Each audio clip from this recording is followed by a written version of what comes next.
E cerca de 600 estudantes da Universidade Federal de Santa Catarina estiveram reunidos ontem no hall da reitoria da universidade aqui de Florianópolis em protesto. 30 deles passaram a noite acampados a fim de chamar a atenção do reitor diante da greve que já dura 2 meses.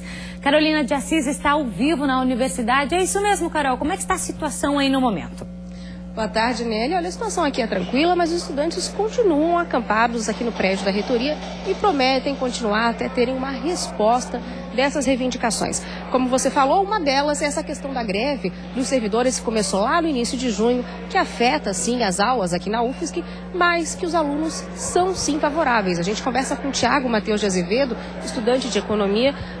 O movimento dos estudantes, ele está a favor dos servidores.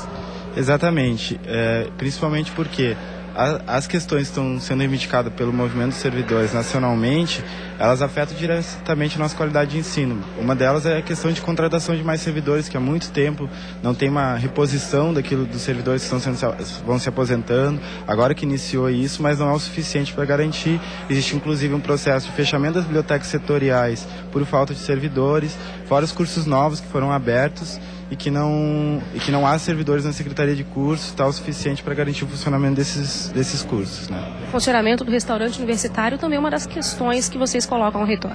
Isso, porque o restaurante universitário, né, ele tem, agora com a greve ele não está funcionando, tem muita gente que está pensando em trancar o semestre por causa disso, né, que não tem as condições necessárias de permanência, mas a pauta da ampliação da assistência estudantil é uma pauta constante do movimento estudantil, a gente tem reivindicado muito, e a questão do restaurante universitário, a obra já está atrasada faz 1 ano e meio, em cima do prazo que o reitor colocou para a gente, já mais de 1 ano e meio atrás, né, de ela ser concluída. Então isso é uma das reivindicações que a gente está colocando também, que a gente necessita que o RU funcione, que tenha servidores contratados para que ele garanta a demanda que os estudantes têm, né?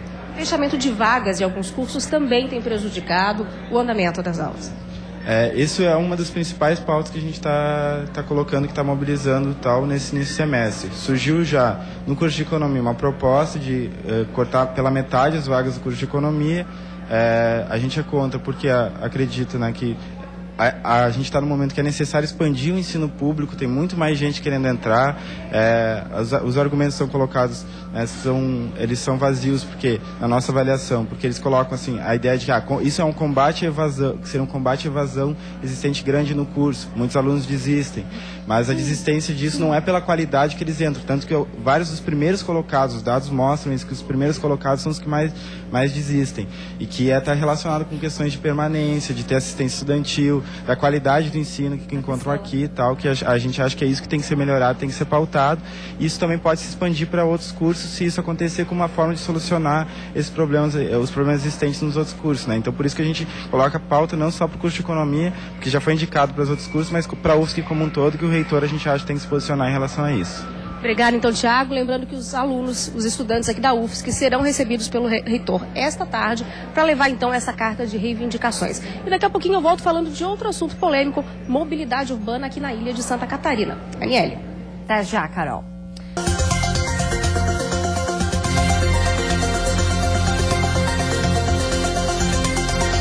Próximo bloco, vamos ao vivo à Universidade Federal de Santa Catarina com informações de Carolina de Assis sobre o evento de mobilidade urbana, né, Carol? Exatamente, Aniele. Já que hoje o tema do programa é sustentabilidade, a gente vai falar de um assunto e fazer uma pergunta para você. Você trocaria o carro pela bicicleta? É esse o nosso assunto logo depois do intervalo. Posso responder? Pode. Se o motorista me respeitar, eu troco. É isso que a gente vai falar daqui a pouquinho. Já no Revista.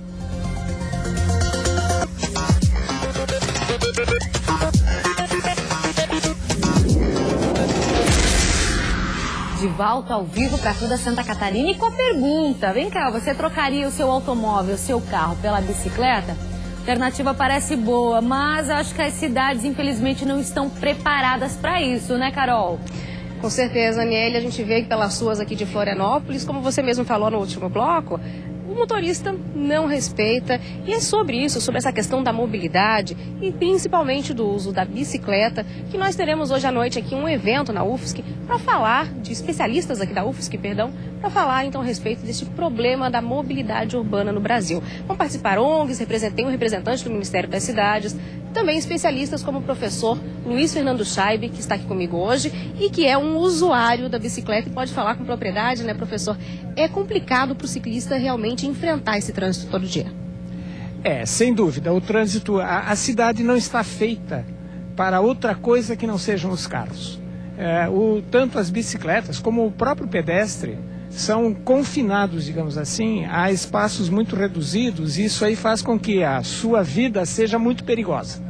E nós teremos hoje esse encontro sobre a questão da mobilidade urbana, exatamente porque a ideia da mobilidade é que haja um conjunto de meios de transporte, entre os quais pode ser também a bicicleta.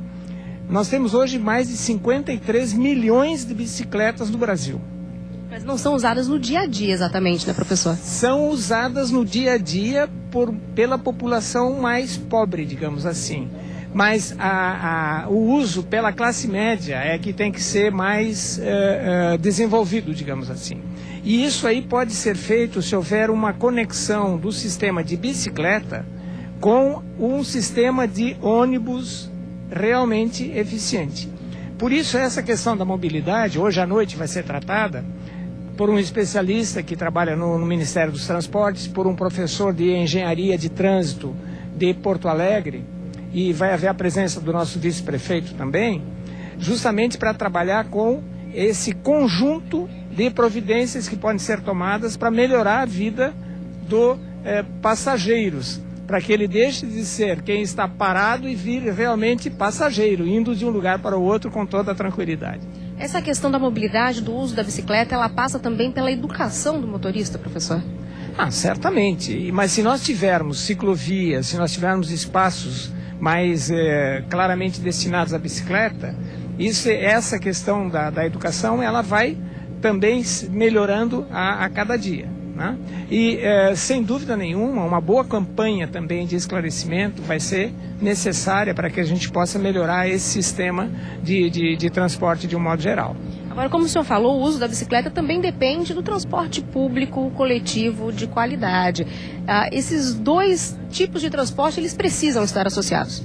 Exato. Se você tiver a possibilidade de ir até uma estação de ônibus, onde possa deixar a sua bicicleta com segurança, e ir lá tomar o ônibus que vai levar até o centro da cidade, por exemplo, então deslocamentos pequenos, da ordem de 2, 3 até 5 quilômetros, eles são perfeitamente viáveis com o uso da bicicleta.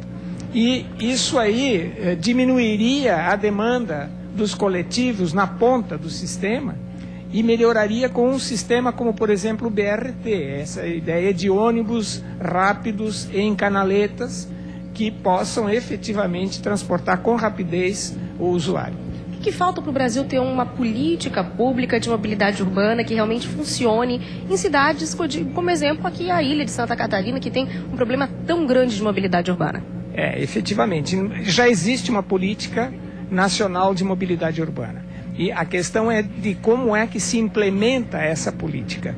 A doutoranda Gisele Xavier, que está terminando a sua tese sobre a questão, ela diz que isso aí só pode ser feito através de um conjunto que seria a lei, mas que envolveria também os cidadãos de um modo geral, como alguém que exige o cumprimento da lei. Então é necessário que toda a sociedade, envolvendo até os fabricantes de bicicletas também, os usuários, os vendedores, etc., para que haja realmente o cumprimento dessa lei que a rigor já existe, mas que infelizmente não é cumprida. Tá certo, professor, muito obrigada pela sua participação. E lembrando que hoje o evento é aberto ao público, acontece no auditório da CDL de Florianópolis, que fica no alto da Felipe Schmidt, bem no centro da cidade. E amanhã tem a defesa da tese da doutora Gisele Xavier, que o professor citou, no CFH aqui da UFSC. A gente volta ao estúdio, Aniele. Obrigada, Carol.